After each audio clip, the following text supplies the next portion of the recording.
OG అన్నా OG అన్నా mind blowing అన్నా ఓజీ నిజంగా నా లోపల థియేటర్లో సీట్లు సినిగిపోయినాయి. అరిసి అరిసి అరుపులకి నా గొంతు మొత్తం పోయిందన్నా.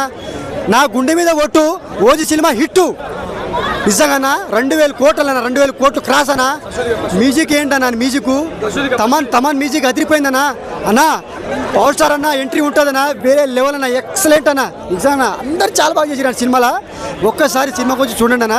క్లైమాక్స్ ఎలా అనిపించింది బ్రో? నా క్లైమాక్స్ అన్న అసలు ఊహించలేను అన్న క్లైమాక్స్ ఇట్లా ఉంటుందని. వేరే లెవెల్ ఉంది నా క్లైమాక్స్. ఇలాంటి క్లైమాక్స్ నేను ఎప్పుడు చూడలేదు, ఇప్పుడే చూసి. కొంతమంది రెగ్యులర్ స్టోరీ అంటున్నారు అన్న లేదన్నా రెగ్యులర్ స్టోరీ కాదనేది ఒక డిఫరెంట్ అన్న స్టోరీ డిఫరెంట్ ఉంటుంది. అంటే ఆ బీజిఎంకి స్టోరీ విధానానికి ఆ డైరెక్షన్కి ఇట్లే ఉండాలన్న, ఇలాగనే ఉండాలి. ఓజీ ఇలాగనే ఉంది. లాస్టింగ్ మూవీ అనుకోవచ్చా? లాస్టింగ్ అన్న 2000 కోట్లు క్రాసు 2000 కోట్లు చెప్తున్నా కదనా. నా గుండె మీద ఒట్టు ఓజీ సినిమా ఇట్టు 2000 కోట్లు. తమన్ ఎలా కొట్టాడు బీజిఎం? తమన్ అదిరిపోయింది బా, వాయించండి అన్న. తమన్ సార్ అయితే వాయించిండు సూపర్ అన్న, ఎక్సలెంట్ మ్యూజిక్.